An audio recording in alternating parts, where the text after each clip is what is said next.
This is the Becoming Muslim podcast at untoislam.com, the show that helps people convert to Islam with hosts from the US, UK, and Australia.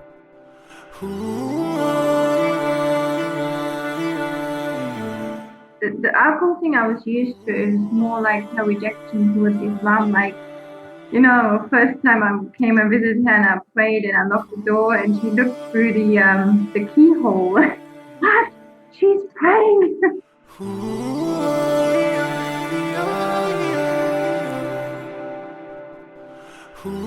It gave me like the inner peace and, you know, tranquility that I had never felt before. I always felt empty and like my life had no purpose, and I even had really negative thoughts. I mean, not really thinking about suicide, but more like, what's the point, you know?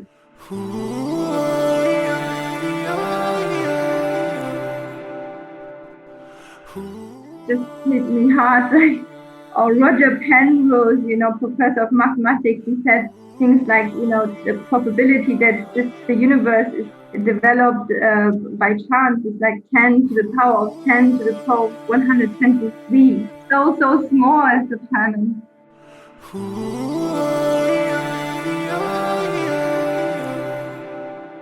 Yeah, it was actually, I was encouraged by the same Muslims that lived there to actually try praying. And it was so amazing because I prayed the first time the Islamic way, which is like to put your forehead on the ground. And then they told me even that this is a special position and that I can say everything I want in this position. And when I did that, and I obviously didn't know how to do it properly and how to say your things, and it was so amazing. Like, I never felt so close to God.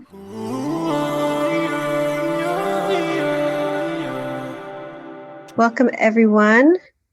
Welcome, Sister Julia. She converted to Islam when she was almost 18 years old, and she currently lives in Dubai with her husband and her 3 children. So, Bismillah, welcome. Assalamu alaikum. Wa alaikum salam. You mentioned to me that you were almost 18 when you converted. Was it hard for you to convert?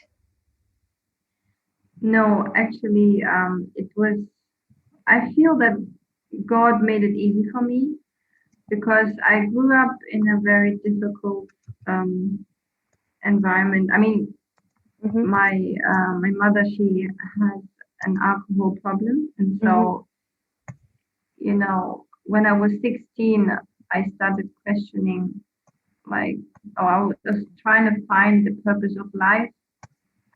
Yeah. And I was thinking, what is the purpose? I have so many problems, you know, I have to look after my mother, even though I was studying, you know, for school. And I had to help my mother and watch my mother at night when she was drunk and things.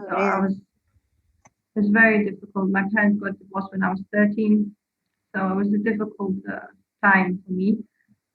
And I always still prayed to God, but I never believed in Trinity. Like, it was always something strange for me. Like, I'm a rational thinking person, so this 1 + 1 + 1 with me equals 3, equals 1, not 3.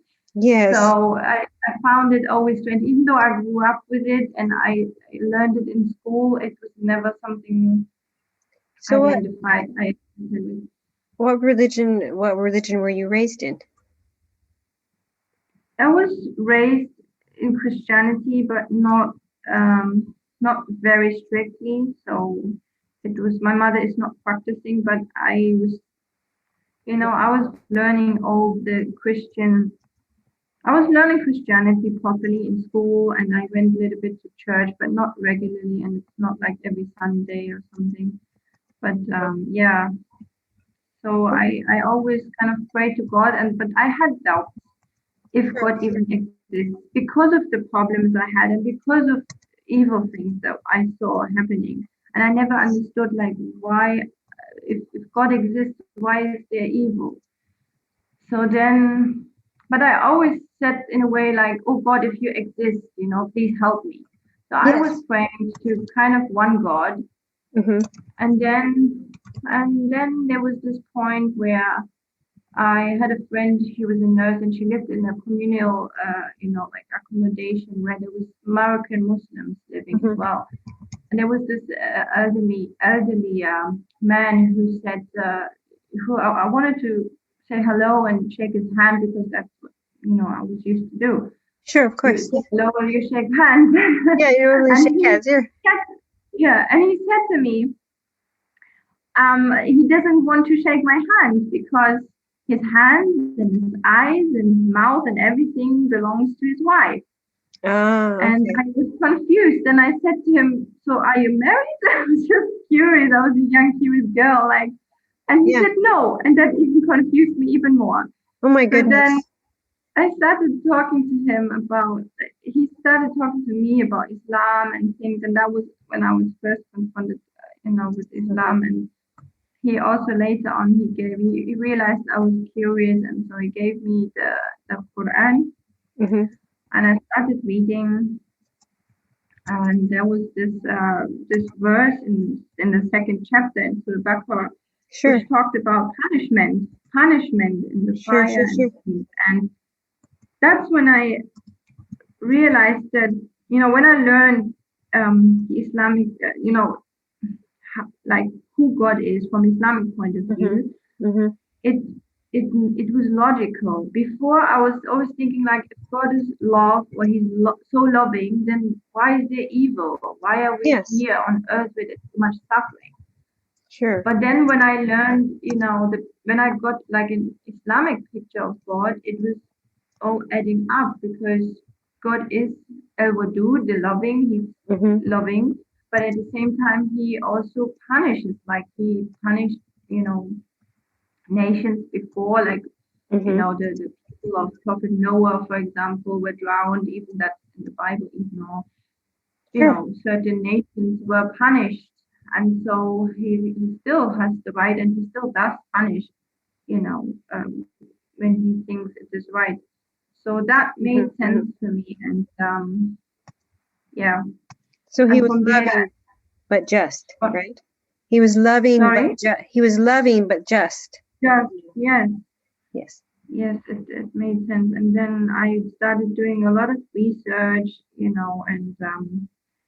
I was confronted with arguments, of really against atheism, which even made me do more reading. Like I listened to a lecture there was a German convert who was, holding a lecture, and he said things like, Isaac Newton, he met his atheist friend, and he had a model of the solar system, right? Like how the planets orbit around the sun and things. And the atheist was astonished, and he said, wow, this is an amazing model. Who made it? Sure. And he said, and Newton apparently said, no one. It just came to, it just came by chance. It just, was created by chance. No one made it. No one made it. And things like that just hit me hard. Or Roger Penrose, professor of mathematics, he said things like, the probability that the universe is, developed by chance is like 10 to the power of 10 to the power of 123. Yeah, so The chance is so small as the planet. So I was really impressed by that, and so then there was still the issue of why is there evil. That I found out much later. There was a verse in the Surah Baqarah as well, where God says, I'll put generations on the earth, and then he informed the angels, and the angels asked, like, do you want to put someone who will shed blood, and do mischief on the earth? When we praise you, we the angels, we praise you day and night. Like, the angels are pure and good. They cannot do anything else but obeying, right? Yes. So they're kind of programmed to do good. Yes. And so, and then God said, I know what you don't know.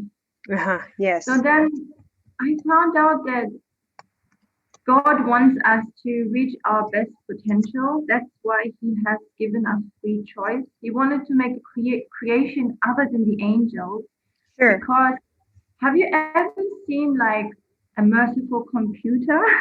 Like if we were programmed to be good, right? Like Sure. it's something completely different than when you have, free choice and you trying your best to be merciful, to be good, to be patient. Sure, of course. You reach your best potential. So yeah, that was amazing as well. Wow. So that's kind of how you had an introduction to Islam. It was through your friend who had friends who were American Muslims. That's very fascinating.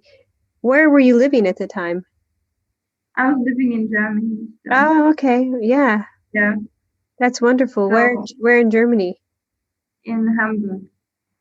Oh, I lived in Frankfurt, near Frankfurt. So yeah. Oh yeah. Yeah, I've been to Frankfurt as well. It's also a nice city. That's where I went to high school.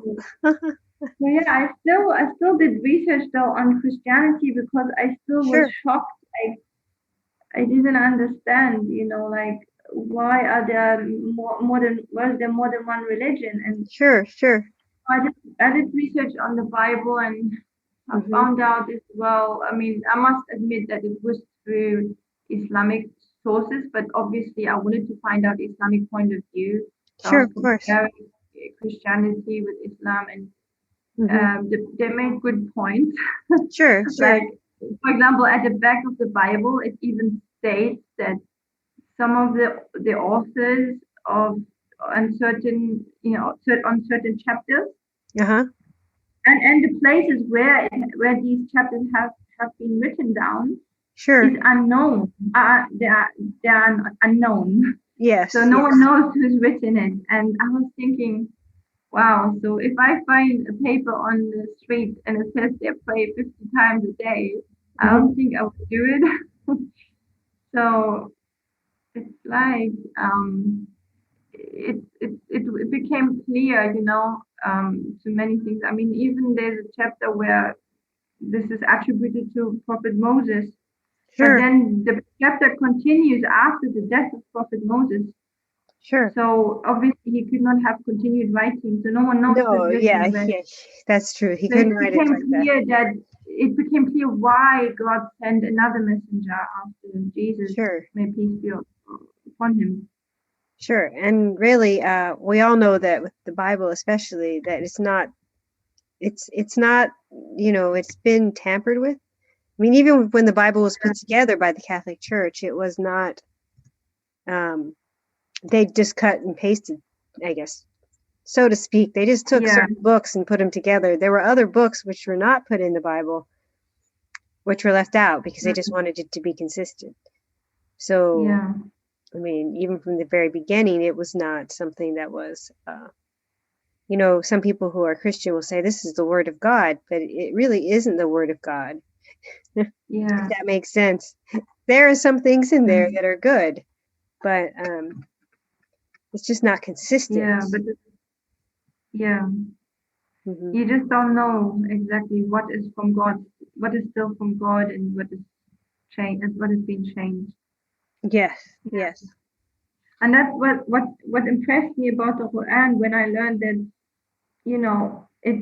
it was so different, like the way it was written down, and that it was actually memorized because it's in such a poetic or rhyme form that kind of it was memorized even at a time when the Prophet, peace and blessings be upon him, was still alive. Yes, it was memorized. So many people, the whole Quran from beginning to end. So that no one could actually come and say, this is Quran, and then everyone would say, no, it's not. Yes, and even exactly. Children, memorized it. So that's amazing. Preserve the last message, I guess.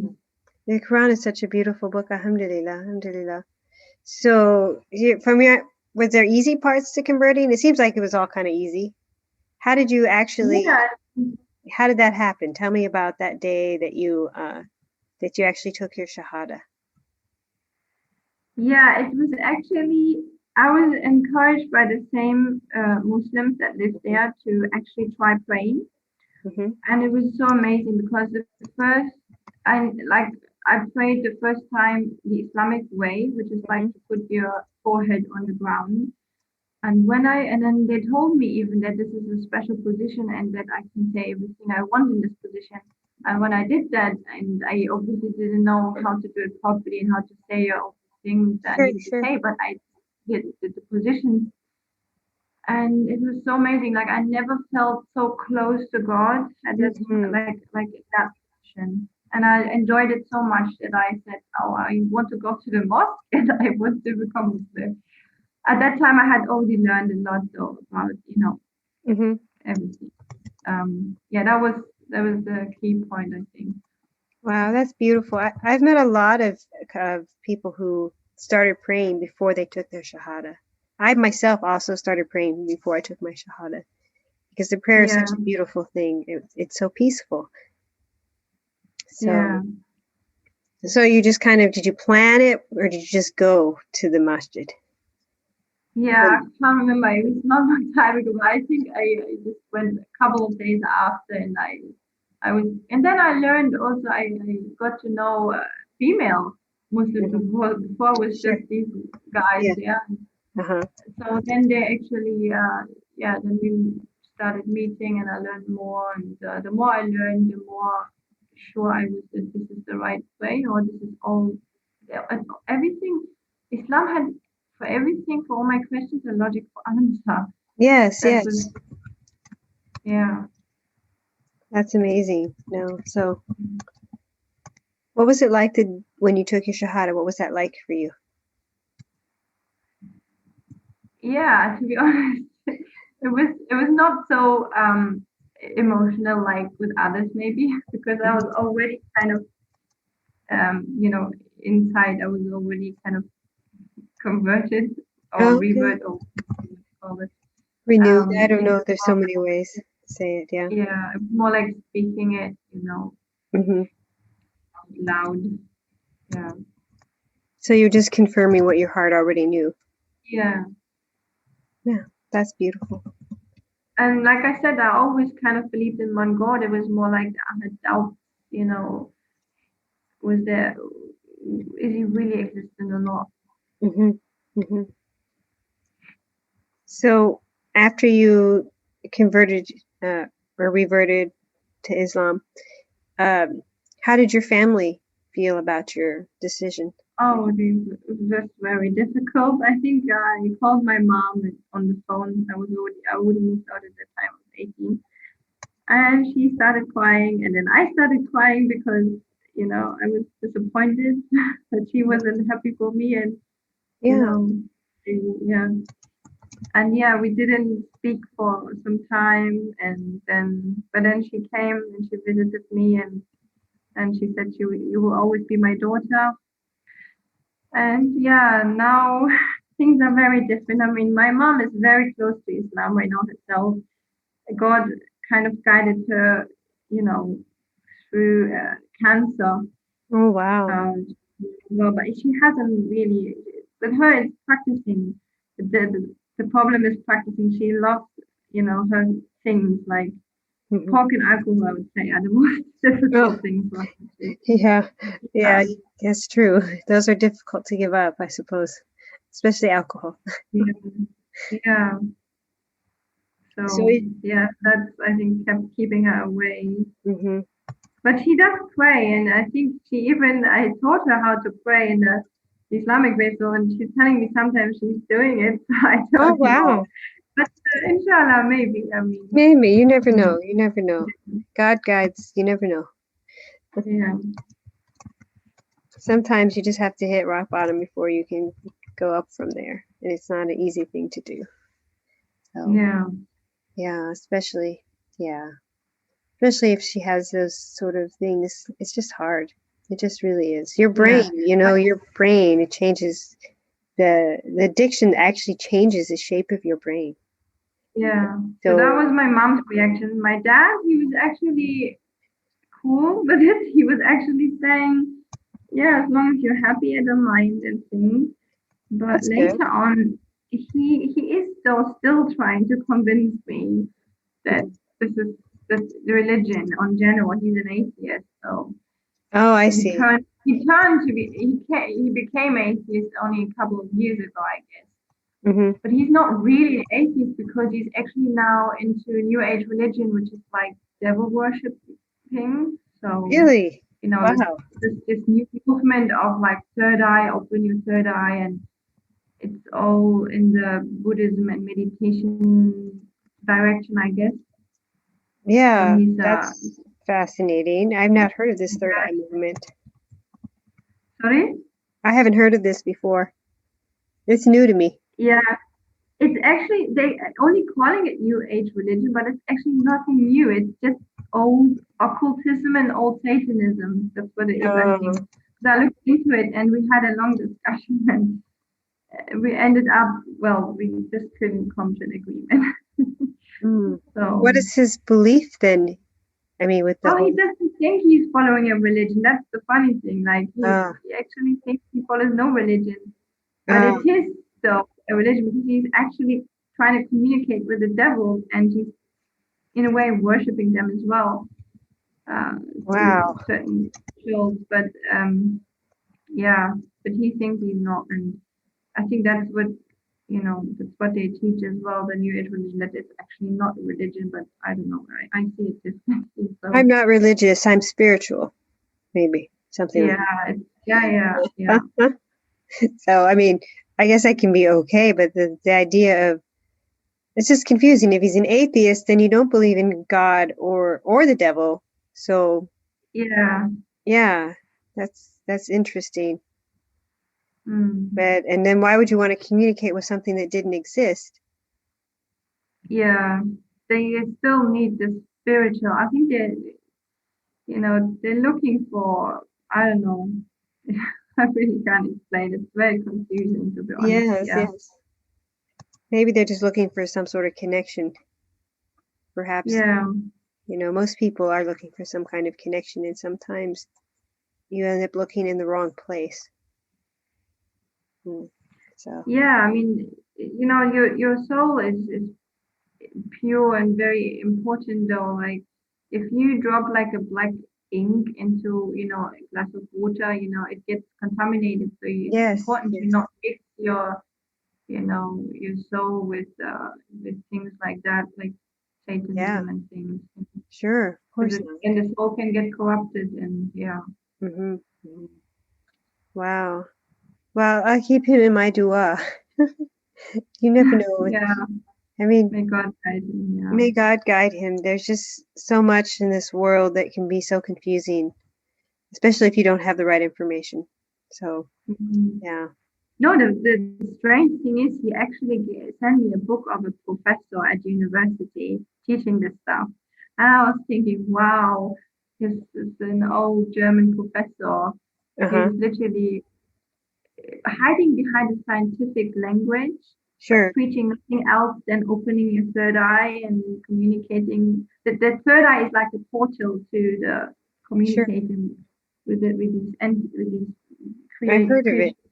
creatures. Hmm. Yeah, so it's really strange to see even professors at university teaching this and making it sound as if it's science or something scientific when there's nothing. It's like a Yes. gibberish science. Oh my Yeah, goodness. Yeah, no, that I think a lot of things are couched in science. They make it sound science-y so that everyone thinks that it has more credibility. Yeah. yeah, Oh my goodness. So you were mentioning that you met these Muslims, these American Muslims, and yeah. so you So met them through Moroccan, they were Moroccan. the Moroccan. Oh, Yeah, Moroccan. Okay. Moroccan living in Germany. Moroccans living in Germany. Alhamdulillah. That's wonderful. Yeah. So did they just live all together in one place, or was it? Yeah, it's like a big place with shared kitchen and shared showers. So I visited her, and that's when I met them in the kitchen. Basically, they were cooking and things. Yeah. Okay. Okay. So that was your first encounters with Islam and with Muslims. Yeah.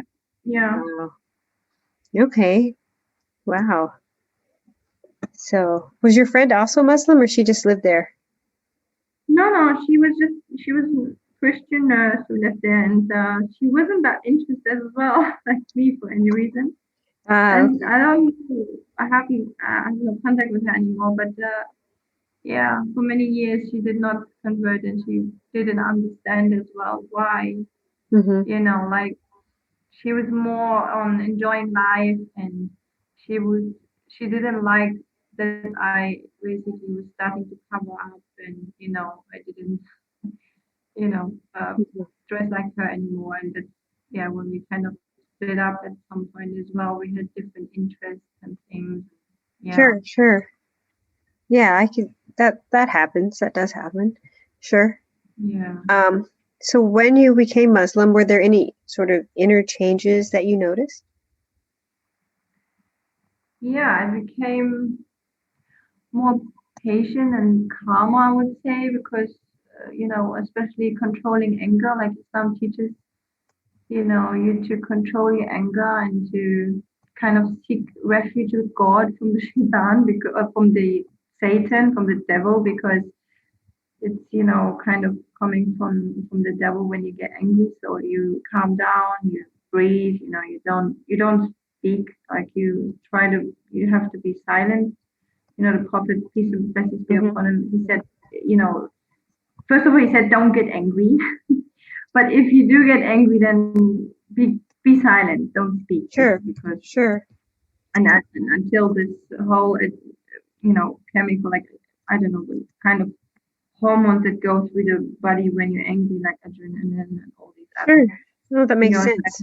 neurotransmitters, fight, flight, situation. And so, yeah, that helped me really a lot.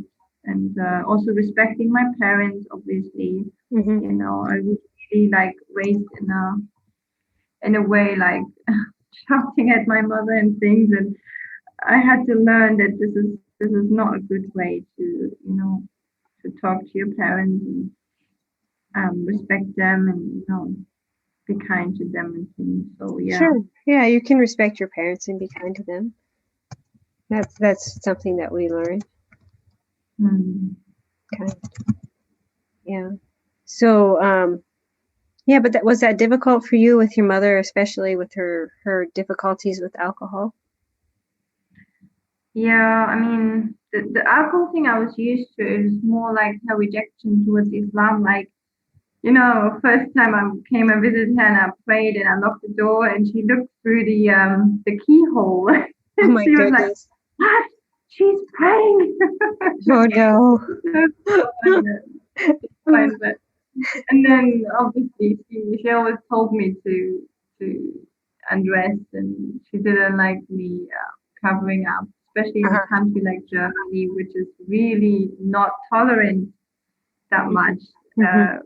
Uh, I mean, at some point, my own people, the Germans, they started telling me like, go back to Istanbul and things like that, and I'm saying I'm not from Istanbul, I'm German. You're German, So exactly. I faced a lot of discrimination, a lot of Uh, discrimination.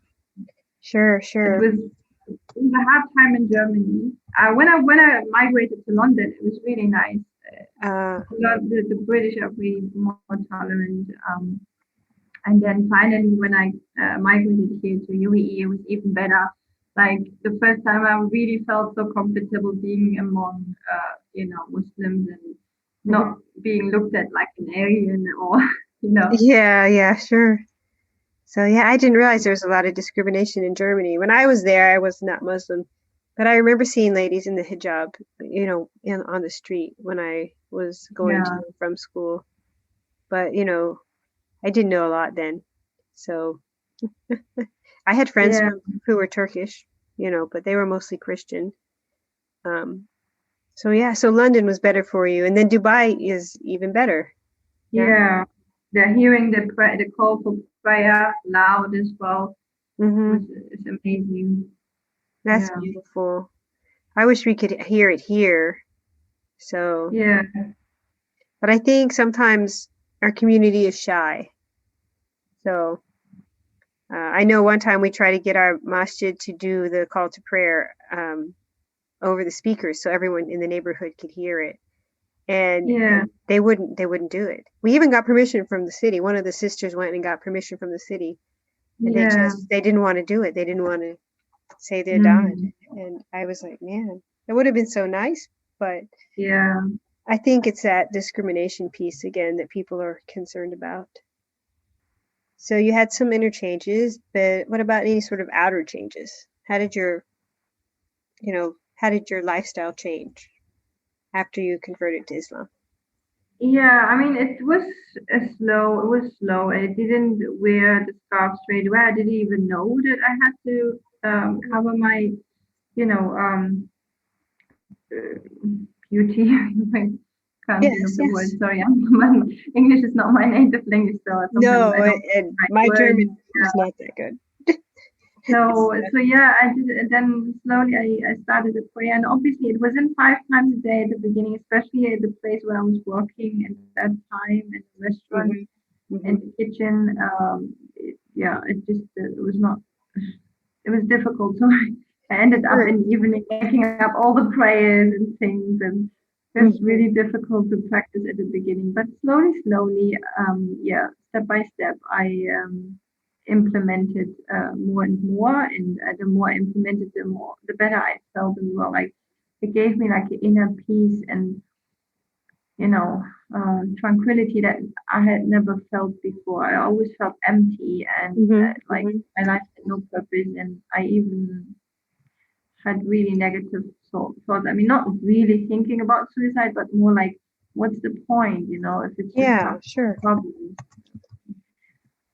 So I always felt empty, and then after I started practicing, it was really and obviously the things like alcohol, they are not the things that God prohibited, like alcohol, they are not good for us. Like they are really unhealthy. Oh yeah. Cell poison. Alcohol is a cell poison, and obviously you see in the case of my mom, like she was smoking a lot and drinking a lot, and she ended up with cancer. I mean, sure. Oh yeah, no, it's not good for you. That's why I think that's why we're not supposed to, do those things.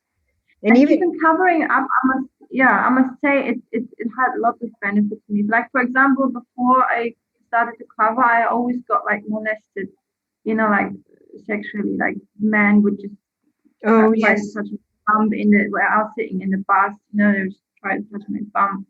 Oh yes, I hate that. Yes. And one time I almost got raped when I was a young girl, like 14. I was wearing a skirt, and the guy just started. I went in the morning, like it was after New Year, and the next morning, and the guy was probably still drunk or something. And I went to get like bread for breakfast, and my mom sent me, and I was only 14, and he started all of a sudden pulling me and telling me, come with me to my house, and there was no one there. It was like you was on an island in Spain. And, we won one day, and I almost got raped. I was just tearing myself free, and then I went away, and I got even lost and things. So, but anyway, that's God, scary. Nothing happened, and then after I covered up, I must say I never got like this kind of sexual, like molestation. Well, that's nice. That's nice. I mean, the maximum that happened was. Excuse me, sister, are you married? that was it. That's not too bad. At least they have some. Like this, so it was really, positive change for me as well. People actually started seeing me as a person, or my character more than my appearance, not judging me by the skin of my legs or something like that. That was really nice. So. Yes, to not be objectified, which is something I've had to deal with my whole life as well. It's just people, like making comments or trying to touch things they're not supposed to. No, even I felt like it leaves more room for like that between friends. Like when I was meeting with my Muslim friends who also covered up, there's more room for like love, and there's less jealousy and things. Yes. Like deep down you always think like, oh, she's more beautiful and she has more beautiful hair than me or whatever. Yeah, sure. We do show our hair when we just under women, but Yeah. It's not like, oh, look at her body, or she has lost so much weight or whatever, like Oh, I there's less know. reality, more room for love and, the sisterhood. Yeah. Yes, yes. I mean, we just live in a culture that just objectifies people in general. And Mm. and I know with my mom and my aunts, sometimes I would sit with them at the mall and they would see ladies even go by and they'd comment on them. Like, oh, well, that lady, blah, blah, blah. And I'm just like, Yeah. what are you doing?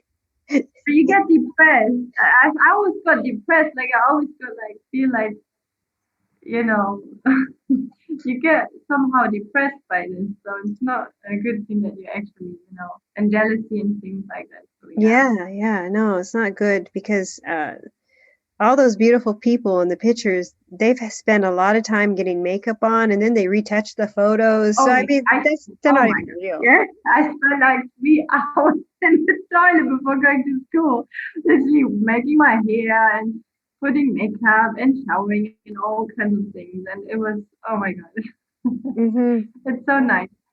Yeah, Yeah. Oh yeah. No, it really is. It really is. yeah. And I like the part that men also have to lower their gaze and Yes. not, also, yeah. Yes, I think so. Sometimes though, they still like to make comments. I had a brother last Ramadan. A sister came and she was not wearing hijab. She's coming for the last 10 days of Ramadan. She's coming for the prayers. Yeah, She was wearing these heels and she was wearing a really nice outfit. It covered everything, but it was form fitting. yeah, And I said to myself, well, I'm not going to say anything because she probably has something to change into. I'm sure she has a scarf in her bag. She knows what she's doing. yeah. And so because I was temperature checking, and she came in, I took her temperature, and I didn't say anything to her. And then one of the other brothers from across the way, he said, "Sister, where's your scarf?" He's yelling at her. And I'm like, I wanted to say to him, "Brother, you're supposed to lower your gaze. Yeah, Why are you looking?" yeah, subhanallah. But yeah, when she walked into the ladies section, I saw some of the older ladies sort of jump up and come toward her because they were concerned. But she had like an abaya and a scarf and everything on her. She just, Yeah. you know. I mean, that's how it started with me as well. When I covered up, didn't wear straight away a baya. First, I started just covering my hair, Hmm. wearing my normal jeans with a Yeah, little bit, maybe a little bit longer coat, so over me. But then, yeah, that's how it started. So slowly, I realized, yeah. You lose just a little bit loads at a time. with this weight, Yeah, yeah. It needs also a certain strength of iman, I must say that, and especially if you live in a country like Germany where there's so much pressure to adjust, and adjusting means like, Hmm. you really have to look like the Germans, look like them, and Yeah, live yeah, like them in order to yeah. be accepted. Sure, So sure. yeah, Yeah, yeah. That can be mm. really difficult. So after you became Muslim, did you have any sort of like tests? Was there anything difficulties that you went through? Yeah. I mean, the first difficulty was that I graduated with my A level, and I was just at that moment I was just in need of money, so I was looking for a job, just like a part-time job until I start my studies. Mm-hmm. Yeah. So then basically I was just looking for a job, and that was the first difficulty, Sure, that no one sure. wanted to take me with my scarf. Uh-huh. They would, and at one time I was so ridiculous that I was I had an interview for a job in a factory, a food like a food Yeah, sure. yeah, so processing food. And they told me, no, you cannot wear your scarf. You have to wear like a transparent, like a loose covering where the hair is still out, by the way, Oh, for hygiene reasons. For because I hygiene figured your hair is reasons. supposed to be covered. Exactly. I was thinking, so I'm supposed to take my full covering off and wear a covering where there's more hair sticking out. Isn't that more likely that hair goes into the food than Yeah, the way I'm wearing right now? I just exactly. really, it was already, and no way, you cannot work here like this. And, Wow. and or it was the problem, they wouldn't let me pray. Like even when I said I'm going to do it in the break time, it doesn't collide with my working hours or anything. Yeah. I would still do my workouts, and they were like, no, you can't pray here, no way. Yeah, So it sure. was always really like that. It was really difficult to find a job, even to just earn as a part-time for your living, Yeah. Wow. So that must have been really hard finding a job like that. That Yeah. time, yeah, it was very testing. Sure, of But course. yeah, eventually I did find a job in a call center, in market research. Yeah, market research. They were really tolerant and good. They even let us pray, and yeah, it was nice. And then I started my study course and things. Yeah, yeah. Then getting married was also difficult, and How did that getting happen? married. How did that I know how it happened, but I, I'm still pretty new at this, and so I have no idea as a revert. I know that Muslims don't date, which is a great yeah, excuse for me when men come up to me and ask me to go out with them. I say, I'm sorry, I'm Muslim, I don't date. But yeah. yeah, Oh, you mean how you get to know? it's Well, like there's this. how I've asked I a lot of think people this. So. because like, so basically my first husband, it was at that time I didn't know much, about Islam practicing and things. I was still very new. Sure, So it was more like, yeah, you meet and things and you have a like coffee together kind of thing. sure. But that's not the Islamic way. You're supposed to, have a mahram with you, like you have someone Yeah, there, someone has that person, like your brother or father or someone. sure. So yeah, and apparently, yeah, it is. I mean, if you do it really, for example, my friend, Mm-hmm. she literally did it just through the masjid, like like the imam had a friend and he's the imam and things, and like that, and then they just Sure. exchange emails or like telephone, I think so. Mm-hmm. Yeah.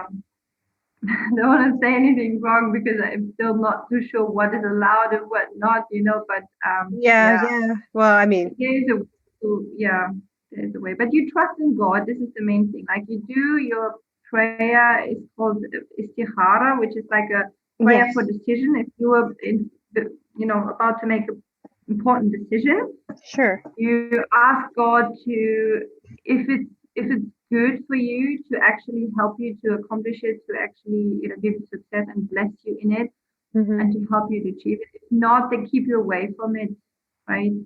Yes, So that's the yes. prayer you do. And so yeah, you do that before when you met someone and you like them and things, and you talked a lot and you think, yeah, Okay. then you do that, and then love comes later, like it's not so important to be absolutely crazy in love before you get married, Sure, sure. then other things, God knows who's good for you. And of course, He can also test you. Like I was tested. I was tested with a man who was Mm-hmm. tempered, who would hit me and do horrible things to me. But Oh, obviously, yeah, yeah, this is the option to get divorced. sure, It's not of like not, course. not like in Christianity, like it's not allowed to get divorced. No, you can get divorced if you Sure. absolutely like not happy, and then there's issues that will allow divorce. Yeah. Mm-hmm. Mm-hmm. So then, yeah, with the second time, then I knew what I wanted, Mm-hmm. what I need to look for, and I looked for more religious as well, more practicing, because Sure. I felt that, yeah, comparing the two spouses, I mean, the former was not practicing and didn't know much about Islam, so Ah, um, okay. and so yeah, and so I think what really made the marriage work, or what makes my current marriage work so well, is that he's practicing Mm-hmm. Islam, and that's really like for example, helping me in the household, Mm-hmm. controlling your anger, like we talked about before, right? All these things that actually make, and then lower his gaze. He wouldn't have like female friends. That's not allowed in Islam. Sure, Sorry, sure. having Yeah. female friends, and for me having like male friends like that I hang out with in a way, like meet for coffee. That's not Islamic. That's not allowed. So, Yeah, and sure. that can lead to really bad things, like you Mm-hmm. know. So Islam actually takes the problem by the root, like literally a non mahram or non married couple shouldn't be together in like man and woman in a closed room, right? Sure. So that these things cannot happen, Oh yeah. Yeah. So okay. Have you been able to? You said you haven't performed Hajj yet. Sorry? Or have you performed Hajj yet? I think you said you hadn't. No, I haven't. Not yet. Inshallah. No. Inshallah, yeah. Have you gone on I Umrah? think Maybe. no, I haven't been to Saudi yet. No. Oh, okay. Well, Inshallah, we alhamdulillah, you're get close. better. Yeah. Yeah. How about learning to read the Quran? How was that for you? Have you learned to read the Quran? Yeah, that really went easy from the beginning, actually, because I met the sisters in the mosque, and Mm-hmm. one of them was really good at it, so she taught me, and Okay, yeah, so I learned it quite early, that's good. and it's amazing, like learning the Arabic letters, and then later when I went to university, my subsidiary subject was Islamic sciences, so I learned Arabic. I studied Arabic there at Wow. university. Okay. Yeah, so Did you it's a study beautiful Arabic in language. Germany, or Sorry? did you study in Yeah, in Germany? Germany. Yeah, in Germany. So Okay. reading Quran always makes me very calm and Mm-hmm. yeah, very amazing feeling. Yeah, no, it's beautiful. Like God talks to you. Yeah. Mm-hmm. This is true. Yes, this is true. I enjoy reading the Quran myself as well. So, um, all right. What was your first Ramadan like? Oh, first Ramadan. It Mm-hmm. was actually Ramadan when I converted. I remember. Yeah. It was, so I towards when I converted, then I found out that I have to fast, and it was Mm-hmm. really difficult at the beginning. Mm-hmm. But then I got used to it, and it was an amazing feeling. Yeah. And later on, I found out as well how many benefits it has, like for the body, like how beneficial. I mean, there's even lots of non-Muslims now. There have been a lot of studies that show, Mm-hmm. how healthy Yeah, it is. yeah. There's only water fasts that non-Muslims do and things even to get the same benefits. But the spiritual benefits are also great. Yeah, it's And good for you. normally in Ramadan you talk more with God anyway. You talk more with God.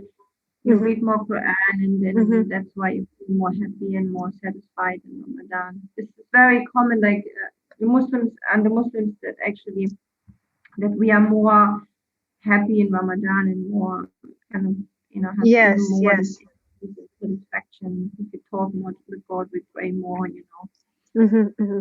Yeah. So how was Ramadan different for you last year when we had the whole quarantine? Oh, last year, yeah, it was. I mean, I never could go to the masjid that much after I got my first child, so I can't Mm-hmm. even remember. I mean, I remember the time before I was with my first child pregnant, and it was amazing to pray in the mosque and things. Yeah, yeah. And obviously, after my first child, when you have a small baby, you just need to stay and pray at home.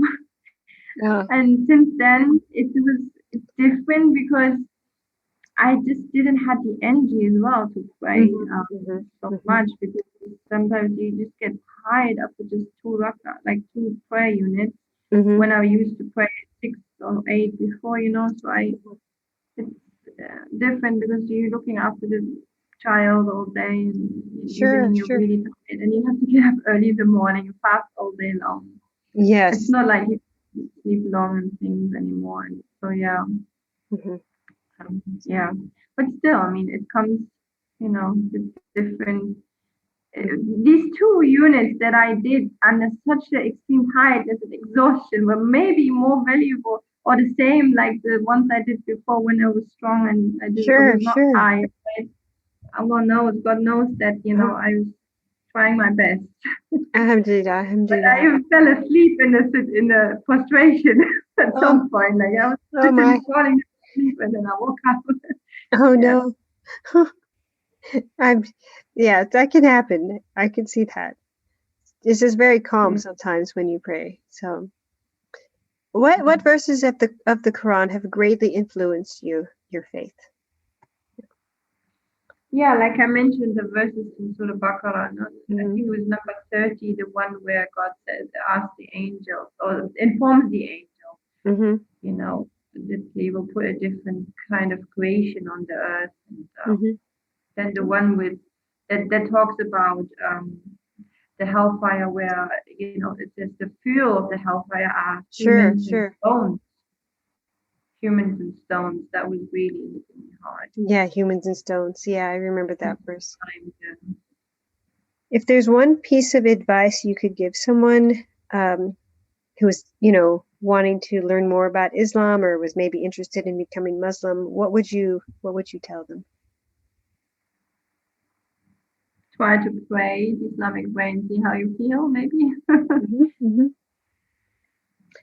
What is the most important thing about being a Muslim you wish you knew at the start of your journey? Yeah, I mean, things were already kind of easy, so I don't think there was much that, I mean, God already guided me so nicely. I don't think there was anything that would have made it any better, because it was already, you know, kind of nice and smooth. And it was, I mean, they didn't tell me that I needed to cover up from the beginning. I was really already like a couple of months Muslim until I even found out that I have to cover. How did you find out? Again, they told me we didn't want to put too much pressure, and you wanted you to go slowly, step by step. So at the end, like, who knows, maybe it was good this way. Yeah, it's easy to get overwhelmed. I'm still taking things a little bit at a time. It's a complete new lifestyle. So, like, leaving all the things that you used to do and changing things completely at once is difficult. So obviously you will implement slowly, step by step. Yeah. So, well, alhamdulillah. Thank you so much for taking the time to talk with me. Is there anything else you'd like to kind of add before we finish? It was a pleasure. No, it was a pleasure. Yeah, it was nice to meet you. Yeah, it's nice to meet you too. Alhamdulillah, it's really good. And I know that sometimes there's ending du'as to things and there's beginnings, but I don't know any. So I don't know if you want to do an ending du'a, you may. I don't know a good ending, to be honest. I'm not the only one. Okay, I was like, well, I don't know. I know usually you say Bismillah at the beginning and Alhamdulillah at the end. And that's all. Yeah. For now, inshallah. So, Alhamdulillah and Assalamu alaikum wa rahmatullah wa barakatuh. Wa alaikum salam wa rahmatullah.